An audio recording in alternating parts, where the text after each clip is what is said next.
Como les digo, Claudia, yo soy profesora, básicamente mi esencia es ser profesora de histología. Tengo 32 años dando, no más, casi 32 años dando histología, pero bueno, he hecho algunas cosas y más allá de la histología, pues ahora vamos a ver esta parte que seguramente, yo siempre digo muchas veces, y lo hice, vimos la histología como diferente. Desde que estamos hablando de lo que es la armonización, nos estamos dando cuenta que esa cara, que es lo que básicamente corresponde a nuestra área de competencia, no es simplemente una secuencia de tejidos planos, ¿verdad? Como muchas veces hemos visto, todos los esquemas que uno habla en el área de, sobre todo lo que es el sistema tegumentario, la piel como tal, siempre lo hemos visto como, como tejidos planos, y hoy por hoy, cuando metemos en el área de la armonización, yo también he cambiado mis clases y he dado otra visión, esa visión estratigráfica, esa visión donde tenemos una serie de planos, de capas de tejido que tienen unas características muy particulares, pero que de alguna manera no son entes individuales, sino que ellos están completamente interconectados desde el tejido óseo hasta la superficie, que obviamente estamos hablando de la piel. Hoy vamos a hablar específicamente sobre este sistema tegumentario, que para muchos simplemente es la piel. Y, por supuesto, yo siempre digo, es solo para recordar, porque todos nosotros, algunos le dimos histología, pero seguramente en sus carreras, porque soy profesora además pues, desde que estaba en pregrado, 18 años. Sí. Vimos histología y solamente lo que vamos a hacer es un pequeño recordatorio. De hecho, ya ustedes están trabajando, hicieron sus trabajos que le enviaron, y que para poder hacer ese trabajo tuvieron que haber leído, estudiado, analizado y aprendido, además de que ya han intervenido sobre ese tejido, ya han hecho cosas en ese tejido y saben cómo responde ese tejido. ¿Ok? Entonces, solamente es un pequeño repaso de eso. El sistema tegumentario es un sistema orgánico que se ha podido decir que es el más extenso del ser humano. Fíjense, esa masa de tejido, todo esto es la piel de este señor que tenemos acá. Si lo colocamos en un peso, pesa. Entonces podemos decir que mucho de nuestro peso no es más que piel, ¿sí? Pesa. Ya que él va a recubrir completamente, tanto externamente como en numerosas partes de nuestras cavidades internas. Lo vamos a dividir en dos cosas importantes. Primero que nada, vamos a hablar de la piel, ¿verdad? La piel que está conformada por la epidermis, que es el tejido más superficial, la dermis, que está inmediatamente por debajo de la epidermis, y el tejido celular subcutáneo, que muchas veces lo hemos llamado la hipodermis, y que yo les coloco un signo de admiración, porque desde que Mendelssohn comenzó a hablar sobre lo que es la estratigrafía facial, él nos hizo ver que más allá de ser una parte de la piel, es un tejido completamente distinto, es un plano completamente distinto que se aborda de manera diferente, y que obviamente por muchos años, y yo decía a mis estudiantes hoy por hoy, le digo, ajá, esto y esto, pero ya eso no es así. ¿Por qué? Porque el tejido celular subcutáneo tenemos que verlo como un ente diferente a lo que es realmente la piel. Y más allá de eso, pues por supuesto tenemos una serie de anexos que son derivados fundamentalmente de la epidermis, porque son tejidos de la epidermis derivados de la misma línea embriológica de la epidermis, como son los pelos pilosos, las uñas y las glándulas que tenemos, como la sebácea, las ovíparas, entre ellas las encrinas y las apocrinas, e inclusive en mucha literatura se coloco acá, incluyen a las glándulas mamarias dentro de esa clasificación. Entonces, ¿qué es la piel? Yo siempre coloco esta fotito, que eso me la tomé yo hace unos años atrás. Yo estoy ahí justo en la frontera de Iguazú. Esta es Argentina y esto es Brasil. Y yo soy la piel. Soy la frontera, estoy colocada justo en la frontera entre Brasil y Argentina. Y es perfectamente lo que pasa con la piel. Por eso yo siempre utilizo esa fotito. Que la piel es precisamente esa frontera entre el medio interno nuestro con nuestro entorno, con nuestro medio externo. Y que en consecuencia pone en contacto al complejo biológico y psicológico de todos nosotros con ese medio externo y con nuestros seres humanos con los cuales nos hemos rodeado, nos estamos rodeando. ¿Para qué? Para que nos sirva de receptor de sensaciones y de emisor de todas esas expresiones desde el punto de vista fisiológico y, por supuesto, obviamente desde el punto de vista patológico. La piel está organizada por capas, ya yo veo por allá que está súper bien distribuida esas capas. No sé, vamos a tener que... El ejemplo lo tenemos allí, lo ponemos acá adelante, modelado. A ver que nos sirva de modelo. Ya que está aquí. Qué lindo que lo...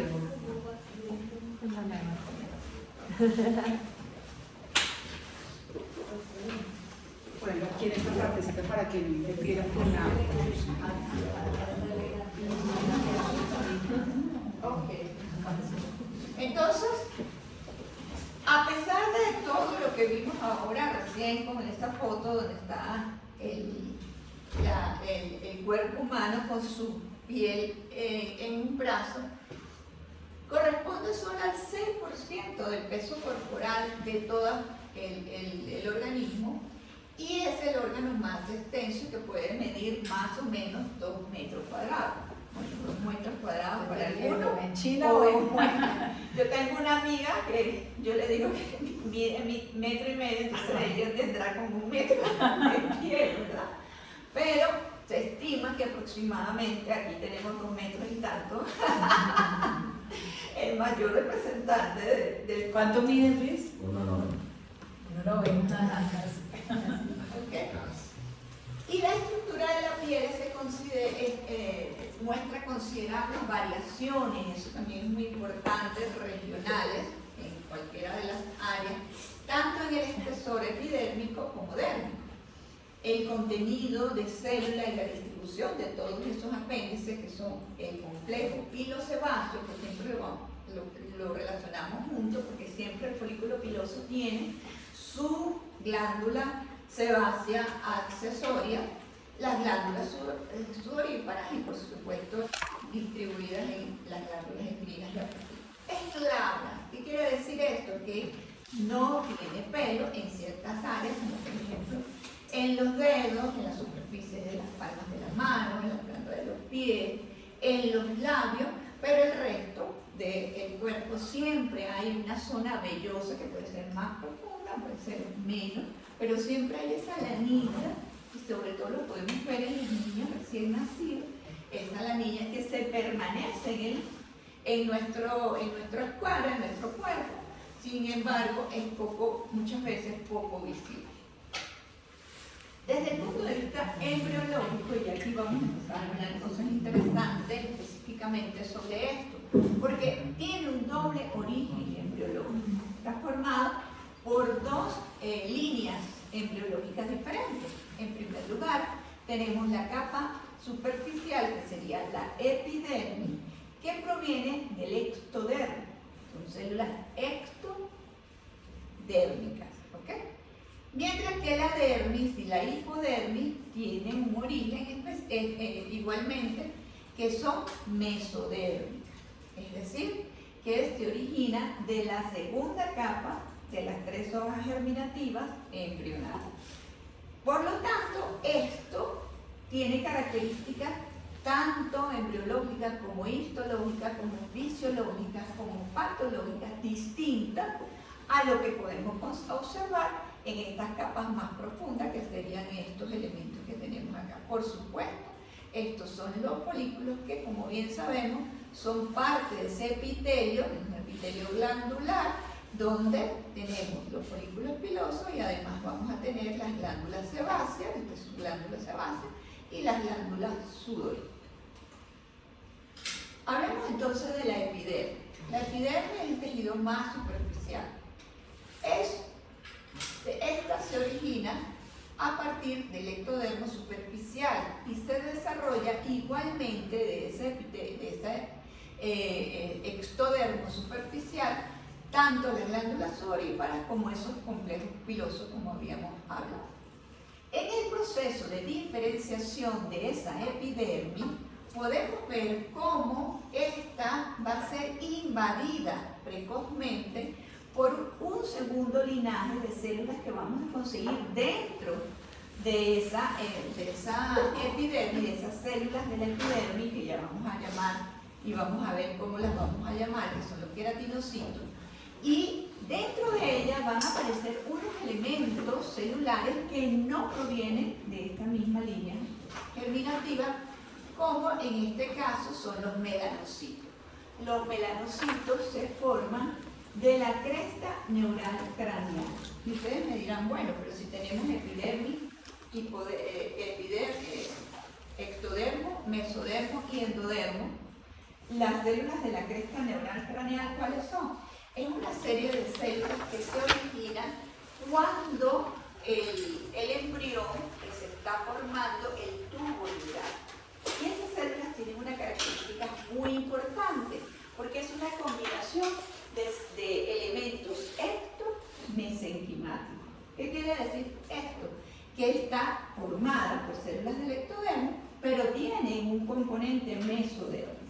Y tenemos la particularidad que todas las células que provienen de esa cresta neural craneal van a dirigirse especialmente a toda la región que nos compete a nosotros, la región cráneo-cérvico-facial. ¿Okay? Dentro de esas células podríamos hablar de la dentina, del cemento, del hueso alveolar, del tejido muscular, del cartílago que conseguimos a nivel facial fundamentalmente. Y entre ellas, pues por supuesto, vienen estas celulitas de las cuales vamos a hablar más adelante, que son los melanocitos, y que obviamente serán las células que nos van a permitir ese origen de nuestro sistema pigmentario. El desarrollo de la epidermis siempre será asincrónico, es decir, va a estar más avanzado en algunos tejidos y en otros un poquito más retardado, comenzando primero por los labios, la nariz, las cejas, y se hace más lentamente en algunas partes de nuestro cuerpo. Entonces, ¿qué es lo que pasa? Se está formando el embrión, y lo primero que se forma en la superficie, sobre todo en ese momento donde está, en el momento justo que pasa de una etapa preembrionaria, donde se van formando las hojas germinativas, a una fase embrionaria, y entonces estamos viendo que todo ese tejido va a estar formado por una sola capa de células superficiales, que serían estas celulitas que tenemos acá en azul, que están muy unidas entre sí, que no tienen matriz extracelular y que reposa sobre un mesodermo que también está en fase de formación. ¿Ok? Esas células que vemos acá, que son células totalmente indiferenciadas. Cuando yo digo que una célula es indiferenciada, es porque tiene elementos, organelas, intracitoplasmáticos, pero que no tienen una función específica.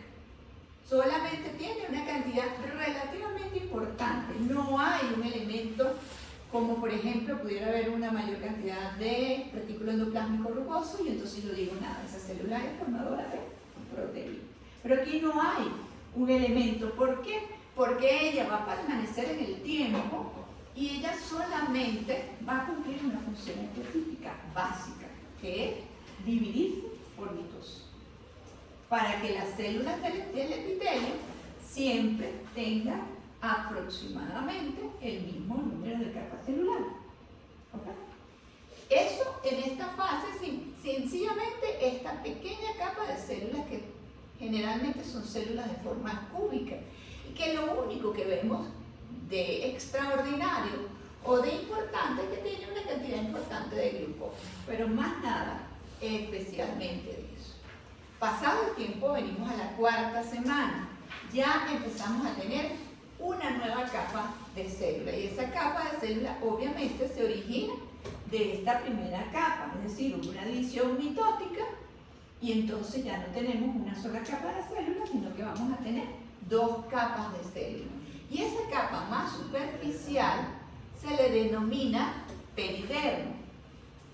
La capa inicial, que sería esta misma que está acá, la vamos a comenzar a llamar capa basal. Y esa capa basal será la que seguirá produciendo números importantes de células que van a ir a formar parte del resto de las capas celulares que conformarán esa piel, esa epidermis. El peridermo es una envoltura transitoria que persiste durante el desarrollo hasta que sucede la diferenciación completa de la epidermis y esta en etapa fetal y hasta en la que el niño nace y forma parte de una capa untuosa, una capa protectora que mantiene durante el embarazo, durante su fase embrionaria, su fase fetal, que se llama el vermis gaseosa.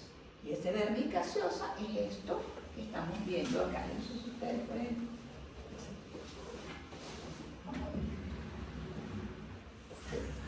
Ok.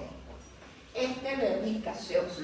Esto es una capa protectora que está formada con estas capitas que estaban formándose inicialmente y otros elementos por supuesto y que va a evitar la deshidratación de ese bebé en esa etapa intrauterina. ¿Okay? Ya después de eso, de la cuarta semana comienza entonces la capa basal a producir nuevos elementos celulares y esos elementos celulares van a irse distribuyendo en distintas capas de células que tienen las mismas características y que finalmente todas ellas van a cumplir una función específica. ¿Por qué? Porque ellas de una u otra manera van a participar en la formación de la capa más superficial, que es la queratina. Por eso es que se le denomina queratinocitos. Pero aproximadamente en la semana número 11 en vida intrauterina, el desarrollo está caracterizado por un incremento de ese número de capas, conformando entonces los estratos con signos específicos de diferenciación. Esa diferenciación fundamentalmente lo estamos viendo claramente en esto. ¿Cuál es la diferenciación? Morfológica.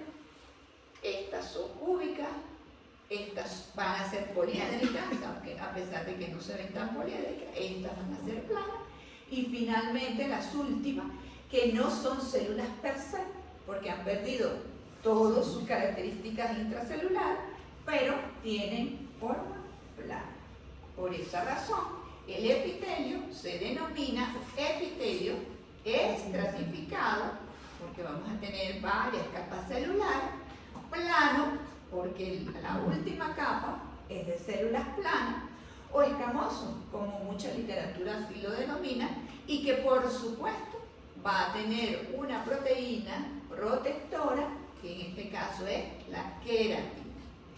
Y que esas células todas van a estar en constante renovación. Tienen formas diferentes, como les decía, cuadraditas, cúbicas. Estas son un poquito más poliédricas, tienen varios lados. Tenemos unas que se hacen cada vez más planas y finalmente las últimas son planas. Y ellas representan el 90% de las capas celulares de esa epidermis. O sea, casi la totalidad de las células del tejido epidérmico, es decir, un epitelio. ¿Qué características tiene un epitelio? Que no tiene matriz extracelular, las células están muy unidas entre sí a través de ciertos elementos que se llaman diferenciaciones de la membrana plasmática. No son vasculares y no son inervantes. Eso es una característica típica y básica de un epitelio cualquiera que no escapa, por supuesto, al epitelio de la piel. ¿Vale? Muy bien. Pero el 5% restante de las células que vamos a conseguir en esa epidermis está representado por un conjunto de células llamadas no queratinocitos, es decir, que no son células que van a formar queratina. O también son llamadas células extrínsecas permanentes. ¿Por qué? Porque provienen de otras líneas embrionarias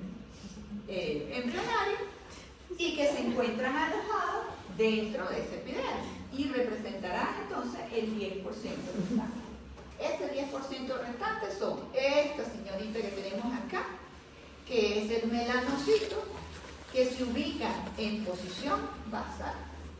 Tenemos una célula que es muy importante, yo siempre digo que es la célula más olvidada, una célula fundamental, importantísima, como son esas células de Langerhans, que son células inmunológicas, que tenemos que preservarlas en ese tejido para que nuestra piel se mantenga en buenas condiciones. Y otra celulita que es la que menos cantidad vamos a tener, que también están en posición basal, que son las células de Merck.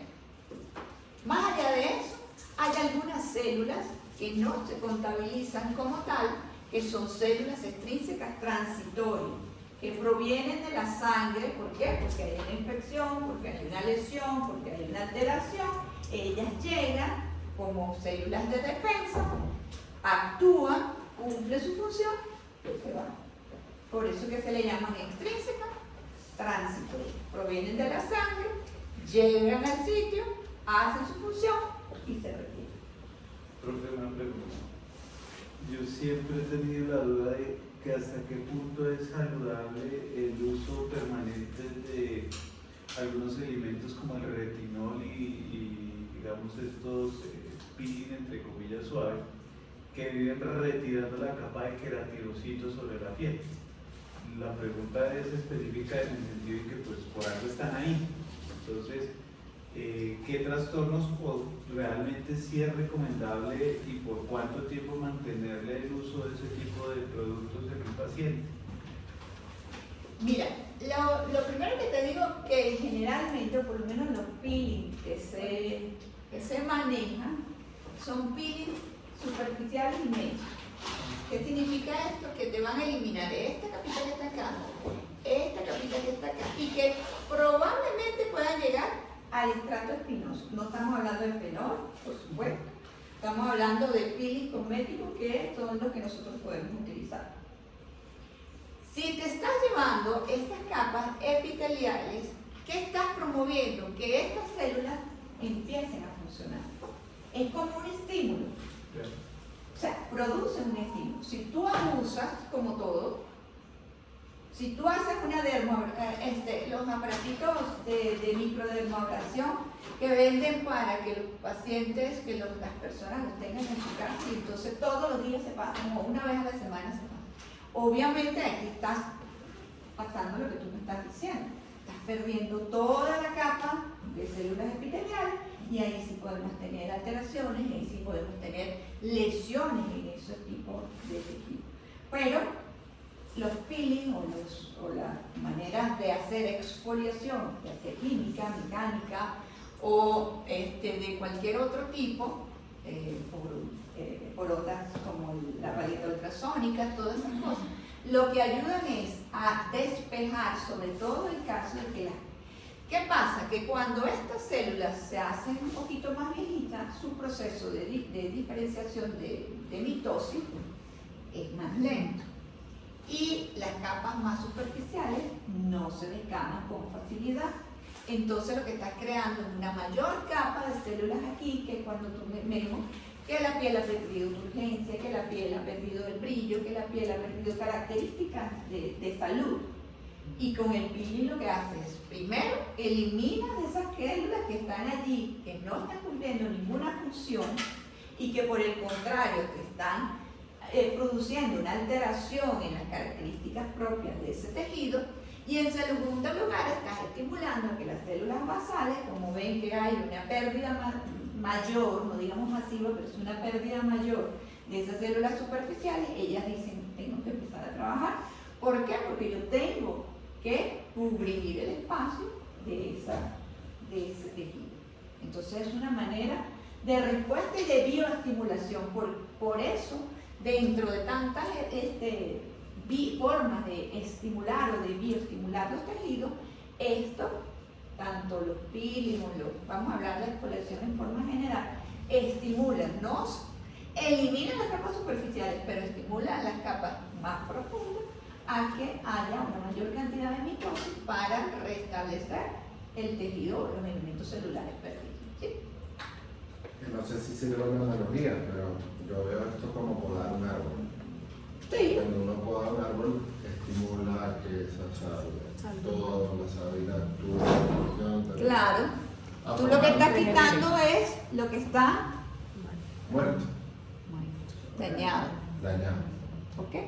Y al quitar eso, lo importante es que no es que lo quitaste y bueno, se quedó sin nada. Es que a la vez que estás quitando eso, estimulas a estas celulitas de acá a que se dividan por mitosis, y esas células ya tienen un proceso que lo vamos a ver más adelante. Una se queda acá y la otra sube y sube y sube y sube, y de aquí a aquí tienen un tiempo específico. La exfoliación natural es necesaria y siempre vamos a ver que las células más superficiales tienen que descamarse. ¿Sí? Bien. Profesor, una pregunta con respecto a la anterior diapositiva. En alguna oportunidad, o bueno, más bien cuando uno pasa una lámpara de Wood sobre la piel, puede diferenciar dos tipos de manchas, unas que están superficiales y unas que están profundas. Pero nunca he entendido de qué depende que esté superficial o profunda la mancha. Claro, depende, ya lo vamos a ver cuando veamos el melanocito, cómo se distribuye ese melanocito a nivel de las capas. Puede ser epitelial, pero también puede estar... O sea, no es así como estaba en la diapositiva, en el sentido que está solamente pegado a la capa basal, puede estar también más arriba. No, siempre va a estar en la capa basal, pero él se va a comunicar. Dame chance, simple, ya vamos a hablar de él, cómo él se comunica con el resto de esas células.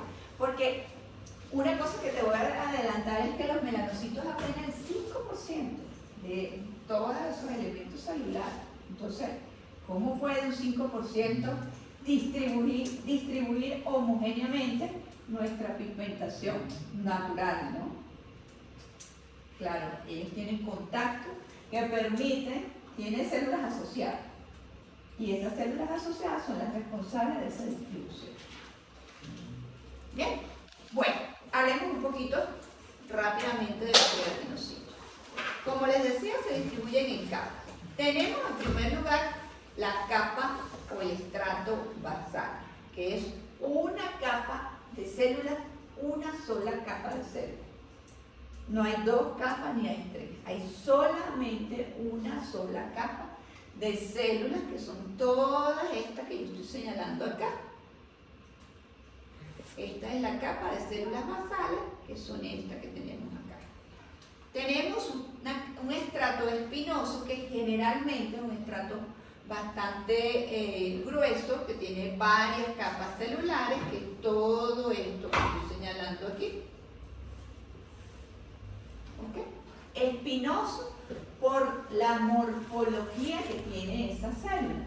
Tiene forma de espinas, porque ellas se unen a través de desmosomas entre sí, y eso hace que arquitectónicamente se observen como pequeñas espinas. Luego tenemos un estrato granuloso, que se denomina granuloso porque hay una cantidad importante de gránulos en su citoplasma que se visualiza.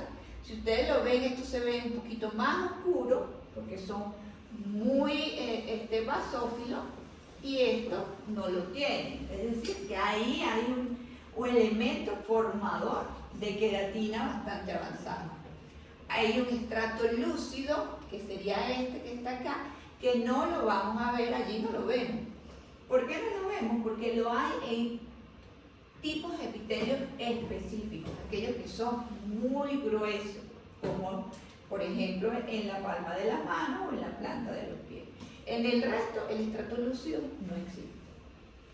Y por último, por supuesto, tenemos el estrato córneo, que generalmente es muy grueso, otras veces más grueso, y la mayoría de las veces tiene una longitud más o menos no tan grande, que es todo esto que está acá, que son células muertas, que lo único que contienen en su interior son las queratinas. Bien. Entre el epitelio y el tejido conectivo subyacente, que es la dermis, hay una estructura que es necesaria, fundamental y muy importante de conocer, que es esta que tenemos acá, es todo esto que tenemos aquí, pero que en un preparado histológico lo vamos a ver simplemente como una pequeña línea. Y esa pequeña línea no se ve en todos los preparados histológicos. Si nosotros hacemos un preparado histológico con las técnicas de rutina, como es la hematoxilina y eosina, no se ve. Se ve la que termina el epitelio por sus características morfológicas y se ve que continúa un tejido conectivo, pero no hay una diferenciación. Aquí, esto es una técnica que se llama ácido periódico de Schiff positivo, donde se visualiza esa membrana. Todo esto es epitelio y estas son las células basales del epitelio, y aquí comienza el tejido conectivo o ver. Cuando la vemos ya en un microscopio electrónico de transmisión, entonces nos estamos dando cuenta que está formada primero que nada por la célula, la membrana basal de la célula basal, o sea, esta membranita que está aquí. Sobre esa membranita se puede ver una lámina que se llama lámina basal, que está formada por estas fibras de colágeno, y aquí tenemos dos tipos de colágeno muy importantes, que generalmente no le damos la importancia necesaria, pero que hoy por hoy hay inclusive algunos productos que están promoviendo el crecimiento y el fortalecimiento de este tipo de colágeno, que no es necesario el colágeno tipo 1 que todo el mundo habla. Colágeno tipo 1, el colágeno de la juventud, es el colágeno que todos queremos, por supuesto, ese es. Pero no podemos desestimar colágenos que son fundamentales, como por ejemplo para permitir la unión del epitelio con el tejido conectivo subyacente. Y entonces tenemos una capa de células de colágeno tipo 4 y una capa de colágeno tipo 7. Y luego ya tenemos el colágeno que está en la capa más superficial de la dermis. Este ya es nuestro colágeno tipo 1, que es el que nosotros todos queremos, y colágeno tipo 3. Entonces, en esa pequeña, porque fíjense, tiene apenas más o menos 100 nanómetros de espesor. Es una cosa que no lo podemos ver, como les decía, con un microscopio de rutina, con una coloración de rutina. Tenemos que hacer coloraciones específicas. Esto, por ejemplo, es técnicas de fluorescencia, donde se colocan fluorescentes específicos que son captados por estos elementos fibrosos que tenemos acá y que me permite en una preparación poderlo identificar y poder decir que aquí está la epidermis, que aquí está la dermis, y que esto que está acá no es más que esa membrana basal. Y este otro esquemita que me pareció muy bonito, fíjense, aquí está el queratinocito, la célula basal, aquí están todas esas fibras de colágeno, algunas proteínas como la fibronectina, y luego ya tenemos la porción de colágeno, inclusive aquí está un señor fibroblasto, porque ya aquí estamos en el tejido dérmico propiamente dicho. ¿Okay? Entonces, esto es un elemento que no lo podemos desestimar, es un elemento que es muy importante para para promover esa cohesión, esa unión que debe existir entre la epidermis y la dermis a nivel de la piel. Mantiene la resistencia, la fuerza de tracción, la estructura y la homeostasis en las condiciones fisiológicas, pero también tiene función de regeneración y de curación de heridas cuando se produce orgasmo. Entonces, como les digo, también tenemos que promover que estas fibras de colágeno se encuentren en buenas condiciones. ¿Quién lo produce? El mismo fibroblasto. El mismo fibroblasto es el encargado de producir todas estas fibras que están a nivel de esa membrana basal o unión dermoepidérmica. Rápidamente vamos a hablar de los estratos. Fíjense lo que les decía. El estrato basal es una capa de célula única, una sola capa de célula. Fíjense, aquí hay una mitosis. Fíjense, aquí hay una mitosis. Esto es un preparado, pero le han un preparado histológico, pero le han manipulado un poquito y le han colocado color solamente a esta capa para identificarla y para hacerla resaltar. Y fíjense, esto es una mitosis y esto es una mitosis. Su función. Células. Perdón que la interrumpa. ¿Hay una forma clínica de identificar cuando uno está en la capa basal o cuando la otra es creído? Cuando estás allí, Sí. cuando haces una papulita, cuando tú colocas la aguja a 10 grados aproximadamente, que levanta en la epidermis, en ese punto de unión, esa es la lámina basal. Cuando hablamos de un subepidérmico, cuando tú colocas un producto subepidérmico, lo debes colocar justamente a este nivel. Y es sencillamente colocando la aguja a 10 grados y levantando la piel. O sea, cuando se forma la válvula es porque estoy seguro. Eso es en ese nivel, a ese nivel. Ya. Y a nivel, por ejemplo, del paso de un láser o... Sí, o sea, que ya hago estas preguntas porque he estado haciendo temas de láser de CO2, entonces se dificulta a veces la calibración de la profundidad del proceso. Entonces, Claro. yo que he ido notando, hay pacientes que uno coloca y hay punticos en donde genera sangrado. Entonces, para mi concepto, estamos mucho más profundos. Claro, ya estás en dermis, porque cuando es sangrado, has sobrepasado la membrana basal. En epidermis no debe ser. No debería haber sangrado. Porque una de las características de la epidermis es precisamente que es un tejido avascular.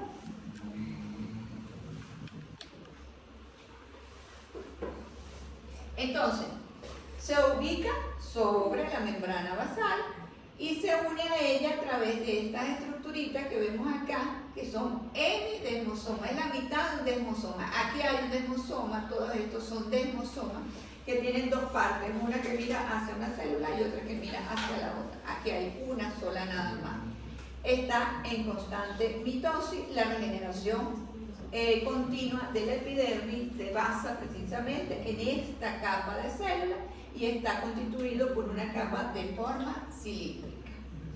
El estrato espinoso, fíjense, el estrato espinoso, aquí sí vemos esa forma más bien poligonal que puede tener la célula. Y todo esto que estamos viendo acá son uniones entre los elementos celulares. Ellos se encuentran muy unidos entre sí a través de esos hemidesmosomas.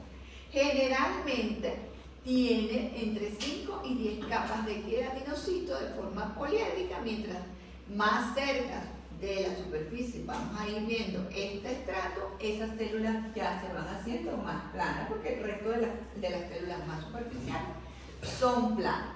El aspecto espinoso, como les digo, se debe a los desmosomas y a las uniones adherentes que se disponen en forma radial. Y las capas más superficiales contienen unas estructuras intracitoplasmáticas que son llamados cuerpos de Otland o queratinosomas, que no son más que precursores o una fase en este proceso de formación de queratina. Ahí vamos a conseguir dentro de esos cuerpos de Outland o queratinosoma algunas enzimas como la fosfolipasa, la esfingomielinasa y la sulfatasa esteroidea, que son productos que finalmente van a formar las queratinas que nosotros vamos a tener en el estrato más superficial. Bien. Ok. Luego viene el estrato granuloso. Como su nombre lo indica, se le llama así porque, fíjense qué lindo, y les voy a decir algo, estos son preparados histológicos en ratas de laboratorio. Ellos tienen una capacidad de visualizarse tan hermoso de esto que no lo vemos tan bien en biopsia de piel humana, pero de igual manera contienen esos gránulos de queratoyalina, son estos granulitos que están aquí. Y fíjense lo que le coloco acá. Aquí mueren los queratinocitos. Ya aquí el núcleo de ese queratinocito está en fase de degradación, de cariolisis, ¿ok? Y consiste en complejos carentes, los gránulos de queratoyalina consisten en carentes complejos proteicos, carentes de membrana, compuestos fundamentalmente por una proteína que se llama profilagrina. Estos gránulos desaparecen en la zona de transición entre la capa granulosa y la capa córnea. Cuando esa proligrafina se transforma en filagrina. Estas son proteínas específicas de las queratinas. Entonces fíjense cómo se ven tan lindos. Fíjense que algunos tienen núcleos y otros no, y esos núcleos no se encuentran en las mismas características que puede tener una célula normal, sino que están ya en fase de cariolisis. El estrato lúcido, como les dije, no lo vamos a conseguir en todas partes, solamente en algunos tejidos epiteliales donde el espesor es mucho mayor. Está formado por 4 o 6 capas de células muertas con sus núcleos también en proceso de cariolisis y un citoplasma que presenta filamentos de queratina. Ya ahí podemos ver queratina porque son tejidos que están en constante roce, están en una superficie que siempre van a estar en roce y que por supuesto necesitamos aún mayor queratina o unos callos. Entonces se forma de esa manera. Este estrato solo se encuentra en pieles gruesas y aquí lo podemos ver. Se le llama estrato lúcido porque prácticamente no es visible, no es muy específico. Fíjense, aquí se ven muy bien los gránulos de queratoyalina y este sería el estrato espinoso y por supuesto el estrato basal. Y ya finalmente tenemos este estrato, que yo siempre digo, cuando usted introduce una agujita, ¿verdad?, para hacer una mesoterapia, miren, o como lo va a hacer con un dermapen, fíjense esta barrera que tienen aquí, parece mentira. Muchas veces ustedes sienten resistencia cuando va a introducir la agujita, que tienen esta gran capa de queratina, que es el estrato córneo. Puede haber entre 20 y 25 capas de células que ya no son células porque no tienen núcleo, porque no tienen organela, porque lo único que ellas van a contener es queratina. Y muchos autores lo llaman también corneocito. Fíjense que ellos están conectados por desmosomas y están rodeados por una capa cornificada de proteínas entrelazadas. Y externamente, aquí se ve esta línea, está cubierto por una matriz extracelular enriquecida en lípidos noculares. ¿Okay? Entonces, todas las células, todo lo que vemos aquí son cantidades importantes de células que tienen esta característica que vemos aquí en este. Adentro tiene la queratina y tiene esta cubierta proteica Y además esta línea azulita, que no es más que la cubierta de lípidos externa. Y además, y yo dije, los epitelios no tienen matriz extracelular, pero en este caso, excepcionalmente, sí contiene una matriz extracelular que es rica en lípidos. Entonces, es una capa altamente lipídica que contiene proteínas específicas, que son las queratinas, y que esas proteínas tienen como función protección, proteger a los tejidos más profundos.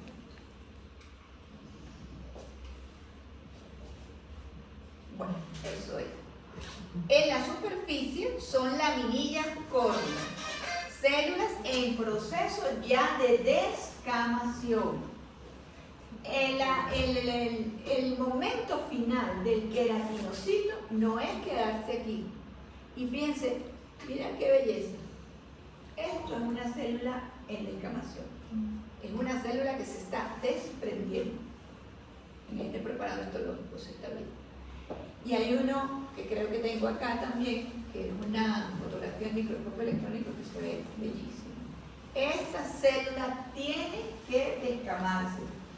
Su último momento es la descamación. Si ellas se quedan, se concentran allí, vamos a tener un tejido opaco, vamos a tener un tejido que no tiene brillo, turgencia, elasticidad, en fin, no va a tener las características propias de una piel joven. Por eso, ¿qué es lo que pasa? Que cuando estamos en envejecimiento, las células basales ya no se dividen de la misma manera y en consecuencia ya las células más externas tampoco se descaman con la misma frecuencia y se almacenan. Y por eso esos procedimientos sí son buenos. Lo que no es bueno es el exceso, el abuso. Una pregunta, profe. Cuando uno hace estimulación de fibras de colágeno, lo puede hacer, digámoslo así, por vía horizontal o por vía vertical. En el sentido en que cuando tú haces una microdermoabrasión o haces un láser, estás ingresando de manera perpendicular a las células basales. O cuando haces una aplicación de un bioestimulador, lo estás haciendo de manera horizontal.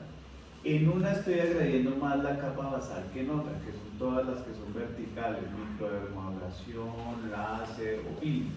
Mi pregunta es, cuando uno agrede la zona basal de las células o de la piel, ¿ese tejido se reemplaza nuevamente por células germinativas basales o eso entra en un proceso de cambio histológico, de cicatrización o de otro rollo? Depende, o sea, el peeling, por eso te dije, excepto el fenol, los peelings no deberían de llegar a capas tan profundas.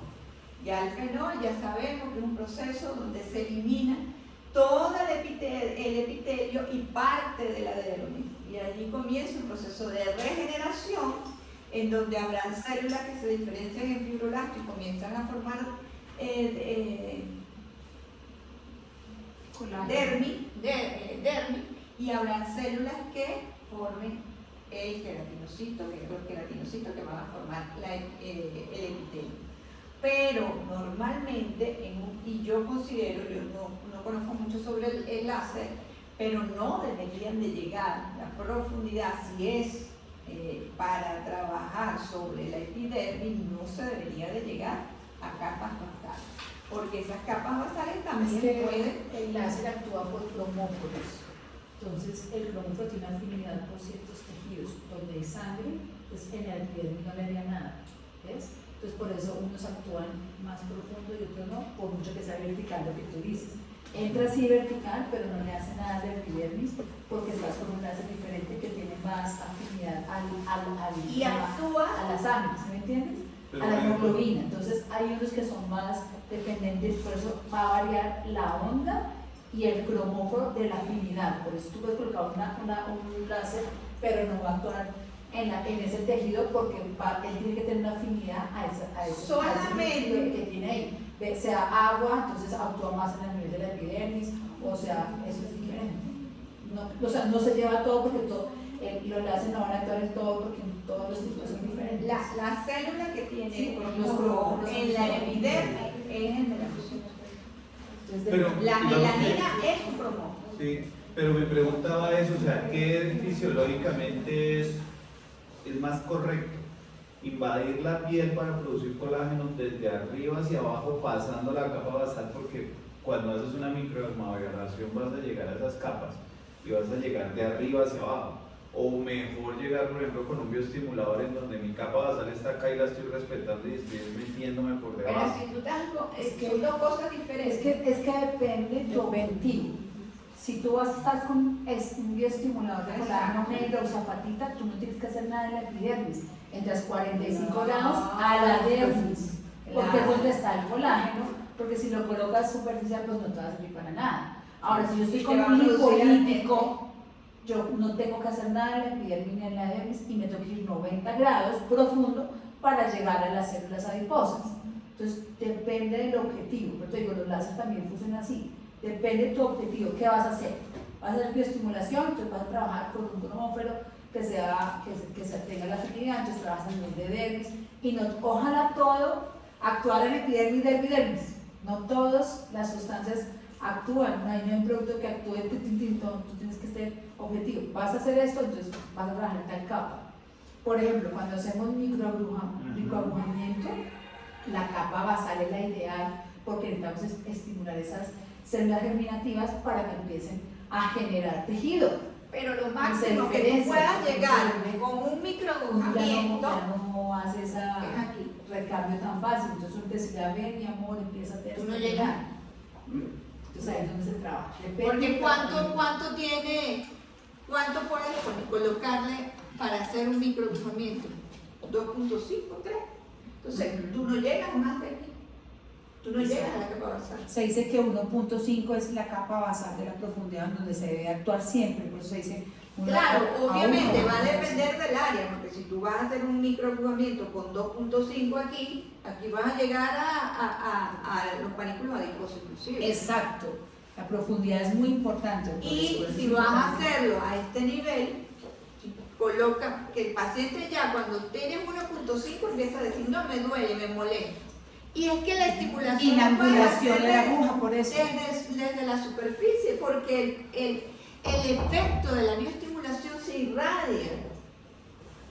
Tú vas a llevar hacia las capas más profundas, porque estás estimulando esto y va a ser de esa manera. Ahora, con el láser, los cromófobos, como dice Claudia, son el agua, la hemoglobina y la melanina. Ellos actuarán en función de las características del láser, El tipo de la a longitud. uno, a otro o al cromófobo específico. Exacto. Y con el ácido poliláctico, entonces, ¿a qué profundidad es? El ácido Sí, poliláctico dermis. es otra cosa. Ah, Sí, El ácido poliláctico nos vamos a el tejido celular subcutáneo, entre la dermis profunda y el tejido celular subcutáneo.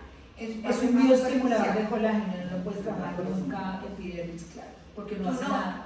Si tú colocas un bioestimulador de colágeno a esta parte, vas a tener una complicación segura, porque no es el sitio adecuado. Por eso es que cuando hablamos de la estratigrafía facial, es fundamental para todos nosotros, porque si yo sé el plan, yo sé a dónde voy, yo sé qué me va a producir y yo sé qué producto voy a colocar. Yo no hago nada colocando un bioestimulador por acá, al contrario, Claro. voy a tener complicación. Yo para llegar a un bioestimulador tengo que atravesar esto, y llegar a la dermis reticular, la dermis profunda y el inicio del tejido celular subcutáneo. O sea, para aclarar, por ejemplo, esa diapositiva donde la profe mostraba esa línea fluorescente del colágeno de adhesión, ese no es el colágeno que uno busca estimular con el bioestimulador, porque ese es un colágeno simplemente en el que pega es la piel al tejido, pero no es el que nos da la firmeza de la piel. No es colágeno. Ya. Son colágenos diferentes. Lo que sí le quise decir era que están saliendo productos que están dirigidos a que ese colágeno tipo 3, tipo 4, tipo 7 también reciba su estimulación, su formación. Y que también son importantes, Porque si tú no mantienes una buena cohesión entre el epidermis y la dermis, entonces también vamos a tener complicaciones y problemas en esa piel. Ok, entonces lo que les decía, la epidermis es el tejido más expuesto a las agresiones, por esa razón es esta capa de queratina. Y ella necesariamente está adaptada para la renovación y para la reparación. Los queratinocitos se renuevan cada 4 semanas. La condición especial para que nuestra piel sea Cuando eres jovencito. fuerte, sano, lisa, todo lindo. Eso es lo que normalmente, seguramente a todos ustedes, les sucede. Pero claro, cuando ya comenzamos el proceso de envejecimiento, pues ya no son 4 semanas, sino un poquito más, y por eso es que tenemos que ir haciendo bioestimulación. ¿Para qué? Para que no se cansen, para que no se queden relajados, para que no haya esa jubilación a destiempo de esas células. Tenemos que estimular. ¿Ok? ¿Y qué es lo que pasa? Esas células se dividen por mitosis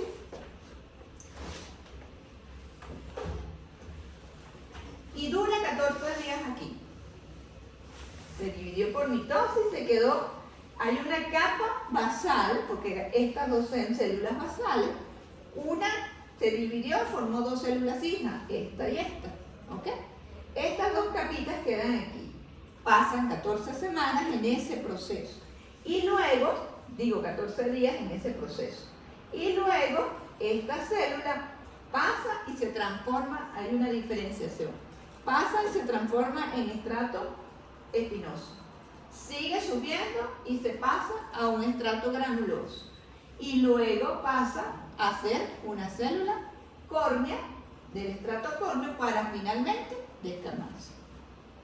De aquí a aquí pasan 14 días. Y aquí pasan 14 días. Por lo tanto, aproximadamente son 28 días el proceso de renovación celular. Por eso es que muchas veces decimos, los tratamientos se deben de hacer aproximadamente con una diferencia en tiempo de aproximadamente unos 21 días, que ya esta fase se ha cumplido para volver a hacer una nueva sesión de un tratamiento X. ¿Vale? Eso en este caso.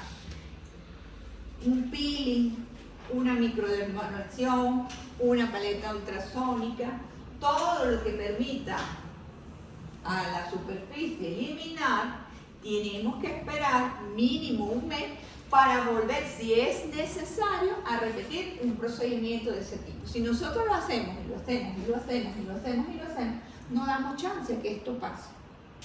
Y nos complicamos.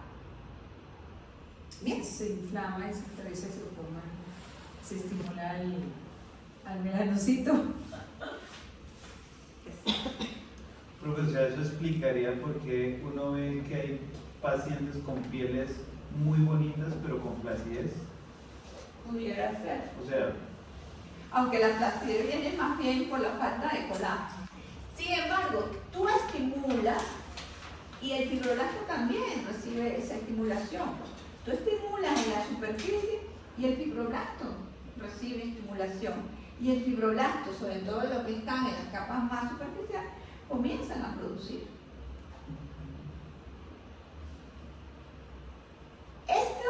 Este paso desde las células basales hasta el estrato córneo, en las células, aunque tienen distintas morfologías, cumplen una misma función. Todas están diseñadas para producir queratina. Y en cada una de ellas va a haber una fase de esa queratopoiesis.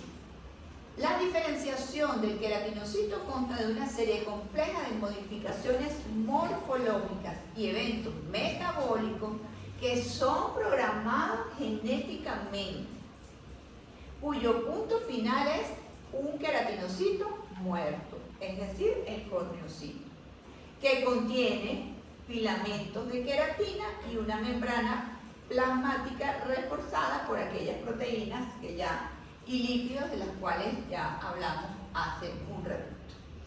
Pero cuando hablamos de la queratina, siempre decimos la queratina, y resulta de que no es la queratina, son varias queratinas. Y fíjense, son proteínas estructurales que se dividen en dos grandes familias. Queratinas ácidas tipo 1, que hay de la K1 a la K8 y de la HA1 a la HA7, y queratinas básicas tipo 2, que hay de la K9 a la K20 y de la HB1 a la HB6. Es decir, tenemos una gama importantísima de elementos que son queratinas. Estas proteínas están presentes en las capas de epidermis, se caracterizan por ser heteropolímeros obligados. ¿Qué quiere decir esto? Que yo necesito una de aquí y una de acá para formar la queratina. O sea, con una sola no se va a formar la queratina. Es un complejo proceso por medio del cual ellas se van a unir de manera indistinta para finalmente formar la queratina. Y esta es la queratina. En cada una de las capas hay una fase de ese proceso de queratopolímeros. Pero al final siempre vamos a tener cantidades equimolares, es decir, similares, de combinación de queratinas tipo 1 y de queratinas tipo 2 en ese corneocito, en esa célula muerta que contiene solo y exclusivamente queratina. Doctora, una pregunta. ¿Ah? Una pregunta. Usted está comentando que se necesita una queratina ácida y una queratina básica. Cuando uno mezcla un ácido con una base, se deriva una sal, una agua. ¿Eso aplica para esto o cómo funciona? No, eso es una denominación que se le ha dado, porque fíjate que son tipo 1 y tipo 2. Okay. Tiene características así, pero no es una mezcla química. Okay. Es una mezcla biológica, Biológica. donde ellas deben estar juntas, más no mezcladas. Hombre y mujer. No, juntas pero no revueltas. Y fíjense que se han descrito 54 genes funcionales que codifican para 35 queratinas epiteliales y 17 que están relacionadas con la queratina del cabello, no precisamente la que venden en la queratina que nos colocamos. ¿Ok? Como bien sabemos ya, la epidermis tiene espesores variables que van de 0.4 milímetros a 1.2 milímetros y su valor promedio es 0.1. Por ello se clasifican en pieles gruesas y finas. Las pieles gruesas, más de 1 milímetro, contienen las 5 capas celulares, están presentes donde ya hemos hablado, en la palma de la mano, en la planta de los pies, carecen de folículos pilosos y contienen glándulas sudoríparas encrinas, mientras que las pieles finas, que sería el resto, sería un promedio de 0,1, pero también hay, como por ejemplo a nivel del párpado inferior, que tiene 0,04 milímetros. Por eso es que cuando se hace el microagujamiento, siempre por favor bajarlo, porque no estamos más bien produciendo un daño si lo hacemos con una longitud de 1 o de 1, pero es que no importa, dele que mejor. No, si es una piel tan delgadita, no necesariamente tenemos que agredir. La agresión, hay que diferenciar la agresión a la bioestimulación. Es una agresión controlada. La bioestimulación en general es una agresión controlada, porque si no, se puede transformar en una lesión. ¿Okay? Y bueno, en este caso, pues por supuesto, tienen solo las 4 capas celulares, no hay estrato lúcido, está presente en todo el cuerpo, presentan los folículos pilosos, que en algunas zonas serán más gruesos ese pelo que se va a originar, o en unos simplemente una lanilla, y contiene tanto las glándulas encrinas, apocrinas y por supuesto las sebáceas asociadas con el folículo piloso. Ahora hablemos de la melanogénesis, del melanocito. Es una célula muy importante para nosotros fundamentalmente. El color de la piel es el resultado de una sutil mezcla de pigmentos melánicos, producidos por esa celulita, que es esta que tenemos acá, que es el melanocito. Ya dijimos que tienen origen distinto a las células epiteliales, de las células del epidermis. El melanoblasto, que es la célula madre del melanocito, migra desde la cresta neural craneal hacia la unión dermoepidérmica de toda la piel. Sigue una serie de modificaciones, maduran hasta transformarse en los melanocitos funcionalmente activos y, como les decía, que representa aproximadamente el 5% de la densidad celular de la epidermis, apenas el 5%. Por lo que superarán aproximadamente unos 20 millones de células regularmente distribuidas entre los queratinocitos basales y en las capas más profundas del estrato espinoso. Ellas siempre van a estar en el estrato basal. Pero a lo que iba dando respuesta a lo que tú me decías, ¿qué es lo que pasa? ¿Por qué el melanocito no es que se mueve, no es que se va a otro sitio? Él se mantiene en su estrato basal, al lado de las células basales. Sin embargo, del cuerpo de estos melanocitos se van a originar una serie de prolongaciones, que se dicen que puede haber hasta 40 prolongaciones de este melanocito hacia los queratinocitos vecinos. Y él se va a relacionar con este queratinocito, con este queratinocito, con este queratinocito, con este queratinocito, y esta unión se llama unión melánica epidérmica. ¿Por qué se relaciona?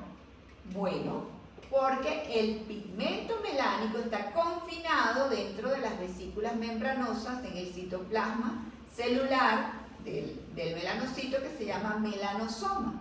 Y que esos melanosomas son organelos específicos donde tiene lugar la biosíntesis de la melanina. La melanina no se produce en todo el cuerpo, sino en estos ciclos que se llaman melanosomas. Y por algún proceso que ya vamos a ir ver más adelante, estas melanosomas pasan a los queratinocitos vecinos y le dan la pigmentación al queratinocito, le proporcionan esa pigmentación.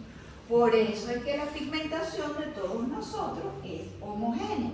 ¿Qué pasa con las hiperpigmentaciones?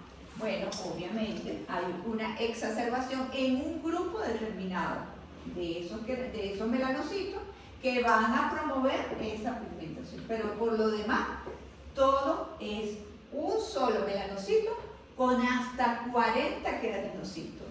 Y este melanocito le va a dar melanosomas a este, como si yo te repartiera en todos ustedes un poquito. Cuando todos tengan esos melanosomas, esto va a tener una misma pigmentación. Por eso es que hay tan poquitos y están ubicados allá abajo, pero se distribuyen en todo, tanto en el estrato espinoso como inclusive hasta el estrato superior. Miren la celulita también. Este es un preparado histológico de verdad, pero le pintaron un melanocito para hacerlo un poquito más didáctico. Y aquí tenemos el cuerpo del melanocito y cómo él se va a asociar con los distintos queratinocitos, lo que determina la uniformidad en el color de la piel. Y protege a esos queratinocitos contra el daño inducido por las radiaciones ultravioletas. Además, la densidad de los melanocitos epidérmicos melánicamente activos varía de una área de la piel a la otra. Es más elevada en la cara, en los antebrazos, en la región genital, con aproximadamente 2000 por milímetro cuadrado, y en el resto del cuerpo va de entre 900 a 1500 por milímetro cuadrado. es importante señalar que la densidad melanocítica es en una determinada región anatómica es aproximadamente igual en todos los fototipos. No es que yo tengo más porque soy más negrita y Claudia tiene menos porque es más blanquita. Nosotras dos podemos tener el mismo número de melanocitos en nuestras regiones anatómicas diferentes. Lo que va a variar es la combinación de melanocitos que ella tenga, de melanosomas que ella tenga con respecto a la mía. ¿Ok? Pero la distribución es más o menos la misma. ¿Bien? Por lo tanto, las diferencias, la pigmentación cutánea entre los individuos no depende del número de unidades melánicas epidérmicas, sino de la cantidad y el tipo de melanosomas que pueden contener cada una de esas unidades. La distribución que pueden tener los melanosomas dentro de los queratinocitos también influye en la pigmentación. Las variaciones individuales en esa densidad melanocítica va a depender de muchos factores que nosotros tenemos que considerar cuando vamos a tratar a un paciente con hiperpigmentación. Yo siempre digo, eso es un hueso duro de roer.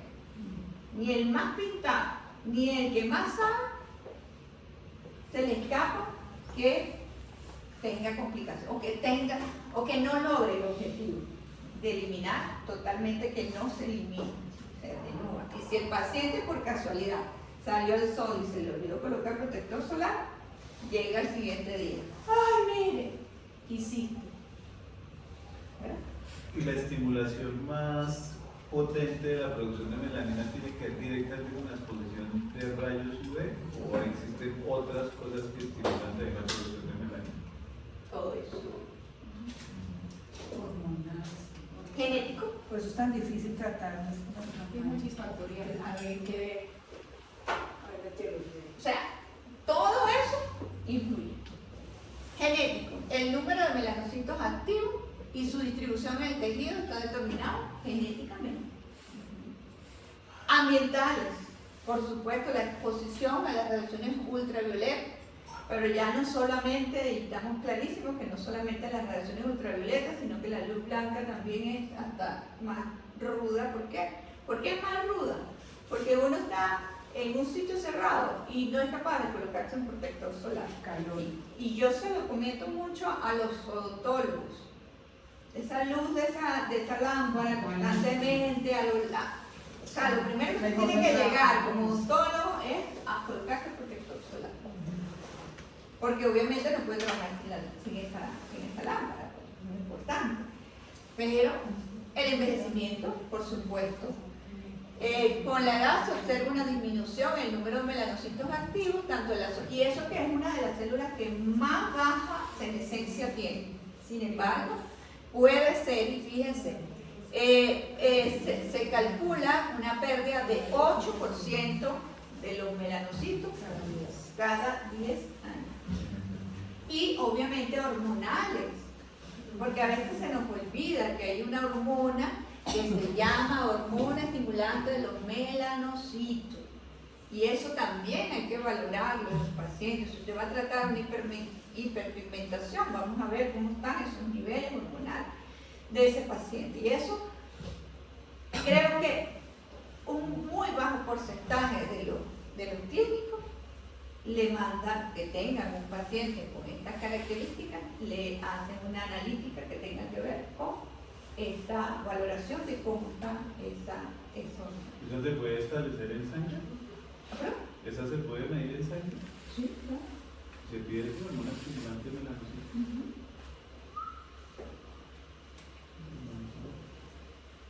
Cuando los melanosomas están llenos de melanina, pasan a través de las prolongaciones dendríticas a los queratinocitos asociados y lo transfieren por un proceso que se llama donación pigmental. Este proceso se le denomina también secreción citocrínica. Y lo que hace el melanocito es un tatuaje. Él va a tatuar a sus queratinocitos asociados. ¿Ok?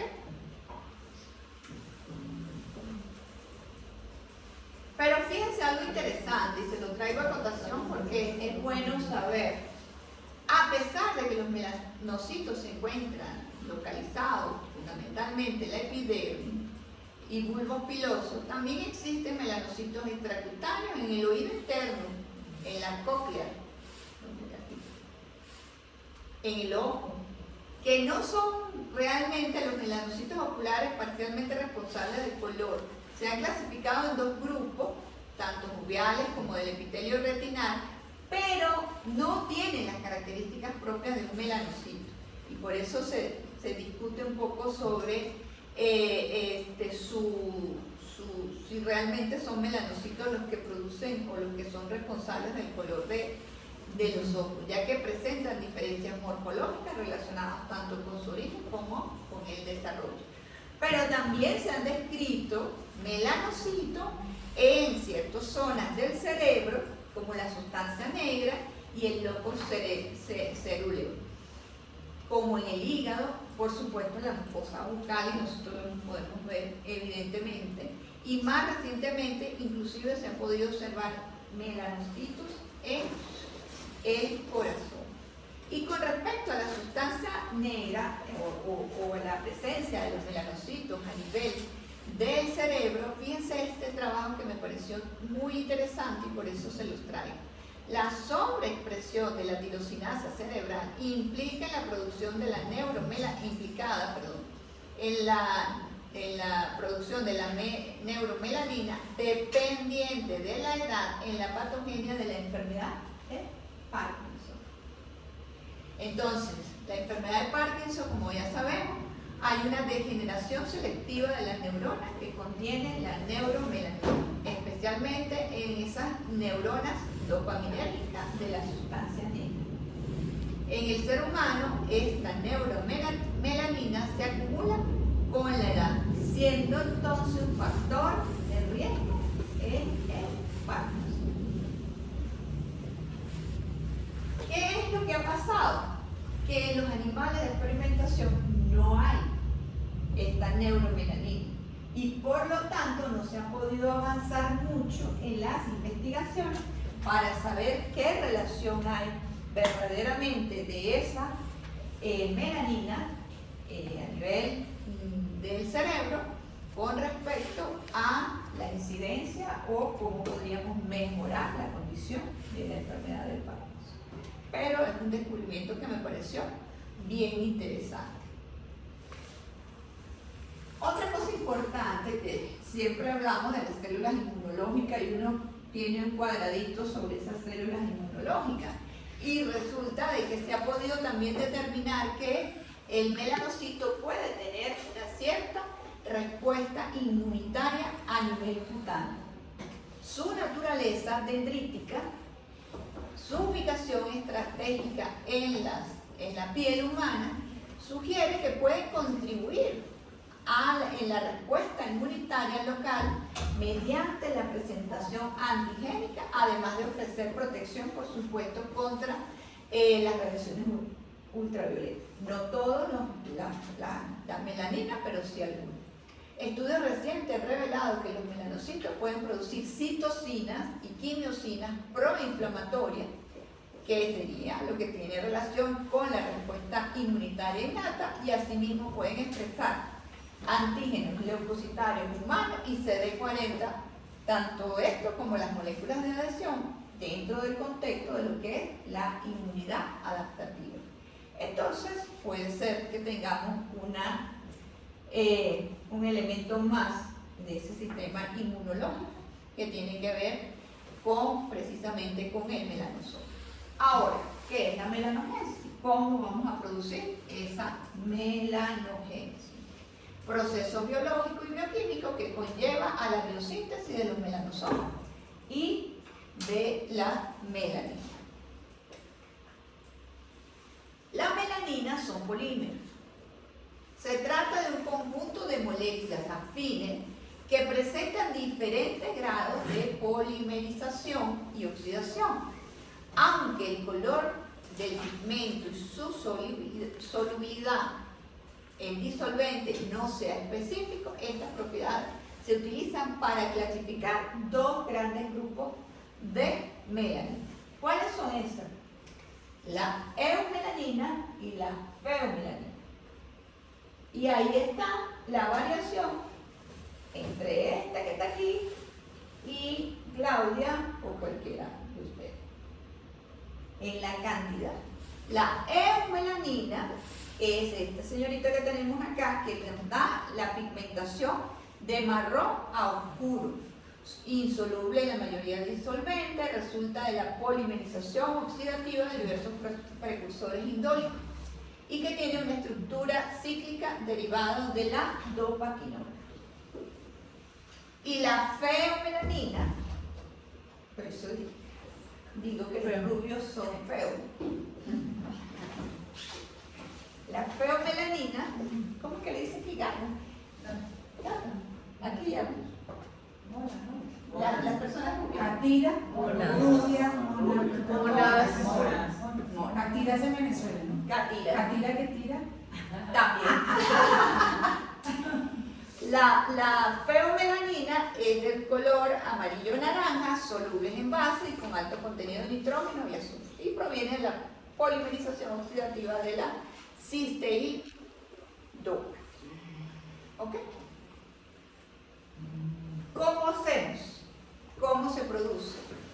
Ella tiene lugar en el interior del melanosoma. Como les decía, no es que se produce en la célula, sino dentro de ese organelo bien especializado que está dentro del melanosoma.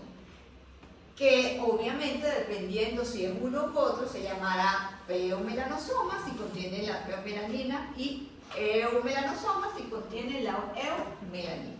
A partir de una enzima que es la tirosina. Por eso uno de los tratamientos más específicos es con eso. Una sucesión de oxidaciones de tirosina catalizadas por la tirosinasa conduce a la síntesis del dopa para producir a continuación un compuesto intermedio común que es la dopaquinona. A partir de este momento, dos vías distintas producen cualquiera de las dos. La eumelanina a través del intermediario indol y la feomelanina a través de la cisteinil-DOPA. Y entonces tenemos producción de feomelanina y de eumelanina. Perdón, o sea que la hidroquinona lo que hace es bloquear la dopaquinona. Sí. Y en presencia siempre de tirosina. La tirosina actúa aquí y actúa aquí, para que luego se separe de la dopaquinona hacia la formación de la eumelanina y la feomelanina. Esas vías de producción de cada una de ellas son controversiales. Todavía, a pesar de tanto que se ha estudiado, hay dudas sobre ese proceso. Pero independientemente de, hay algo muy interesante, fíjense. Cuando la célula ya tiene los melanosomas que contienen cada uno de estos pigmentos, ¿verdad? La feomelanina o la eumelanina, esto sucede generalmente en el cuerpo del melanocito. Y luego estos melanosomas deben viajar por las prolongaciones de esos melanocitos hasta llegar al queratinocito al cual está asociado. Para que esos melanosomas puedan viajar, necesitan de los microtúbulos y microfilamentos, es decir, el citoesqueleto celular. Y llegan al extremo, al punto donde allí se van a concentrar. Muchos melanosomas se ha podido ver que siguen y vuelven un recorrido de retrógrado y vuelven otra vez al cuerpo de la célula para en una nueva oportunidad regresar hacia la última parte o esa extensión o esa prolongación del melanocito. Cuando esto sucede, entonces los melanosomas pasan al espacio intercelular seguido de endocitosis por parte de los queratinocitos. Es decir, lo primero puede pasar de varias formas. Que el melanosoma sale por exocitosis del melanocito y entra al queratinocito por exocitosis. Eso es una vía. Puede haber una transferencia de melanosoma por comunicación directa, o incluso puede ser una fagocitosis, que el queratinocito se tome una porción de la prolongación del melanocito hacia su interior. Independientemente de cualquiera de las tres vías, este pasa al queratinocito y en el queratinocito se queda, y allí se presenta la pigmentación del tejido, de la piel. ¿Sí? Entonces, fíjense, puede ser cualquiera de esas tres vías.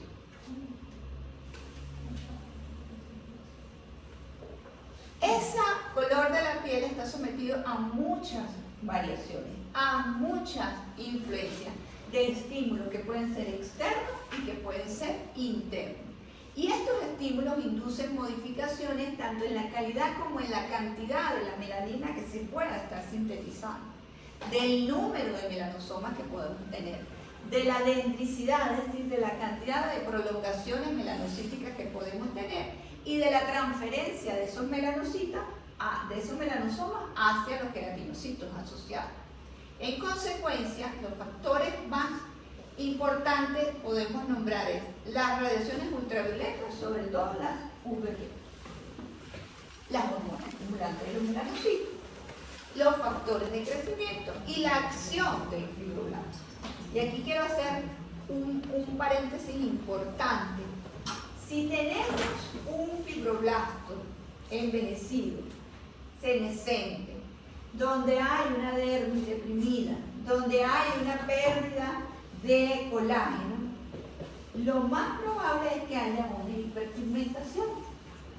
¿Por qué? Porque los melanocitos les gusta estar felices y contentos en un colchón que tenga muchas fibras de colágeno.